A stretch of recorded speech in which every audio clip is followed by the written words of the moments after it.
Tenebrae, from Every Moment Holy Volume 2 by Douglas McKelvey. Against the kingdom of death. The human heart, apart from your light, O Lord, is lost in those dark shadows cast by death. The human heart, apart from your love, will drink itself to ruin on the wine of unholy communions, of hate, of envy, of fear, of prejudice, of pride, of greed, of resentment, of self-pity, of envious entitlement and rage, and every other ugliness that festers in the wounds of a broken race. This is our unlawful claim, bounded by the embattled trenches of our rebellions. Here is our own broken kingdom, shoddily established, ever precarious, beset by endless war, propped up by a usurped power, preserved only by the spilling of blood, peopled by cracked women and splintered men. A world swerving wildly through the guardrails and over the precipice of anything good and true. This is our illegitimate puppet kingdom, freewheeling, death-dealing, downward spiraling, making it up as we go, fashioning the world in our own shattered image and unto our own twisted ends. We see its fruits anew every day, fruits of cruelty, horror, atrocity. This kingdom of ours is demarcated by a line that runs not between the peoples it divides, but along the fault line of every human heart, dividing us even from ourselves.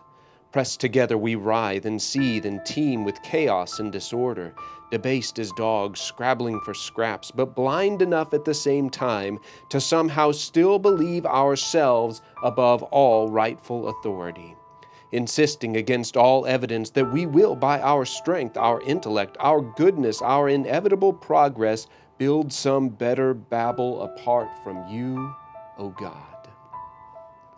Does creation laugh or weep when those fragile structures collapse beneath the impossible weight of our ambitions, and all that we are left with are the orphans, the widows, the widowers, the grieving parents, the bombed-out villages, the ruined communities, the uninhabitable spaces, the tortures, extortions, executions, gross injustices, tyrants and victims who so long force-fed on resentment often reveal themselves as cruel as their oppressors, the terrorists of every stripe, the users of others, the abusers, the statisticians who deal in the demonic economies of collateral damage, the ones who make the world less hospitable, who plunder and desecrate your creation in service of their own greed, those who inhumanly employ human shields, the enslavers, the exploiters, the manipulators and pirates and profiteers, those parasites of suffering. These are all evidence and the inevitable outworking of the human kingdom, upbuilding itself, doing violence to reality, will tearing its own very fabric apart. This is the abode of an insatiable absence, the haunt of abominations now briefly occupied by this clamoring, misbegotten, piecemeal nation formed of the enemies of all flourishing, united only in our allegiance to death's spread and sprawl, wittingly and unwittingly effected in and through us all. This is the human kingdom, now unmasked as the inhuman kingdom. This is the inhuman kingdom, revealed at last as the kingdom of death. To call death natural is a lie.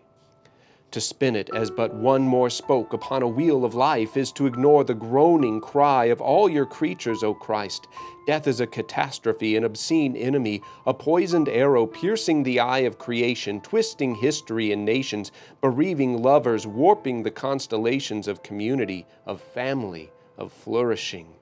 And each of us has played our guilty part. For we, men and women, who in our sin first sought God-likeness, ushered in instead of futility and dread, long ago destroying our immortal thrones in the very act by which we sought to crown ourselves as sovereigns of ourselves. And every generation since has learned at what expense such liberation came.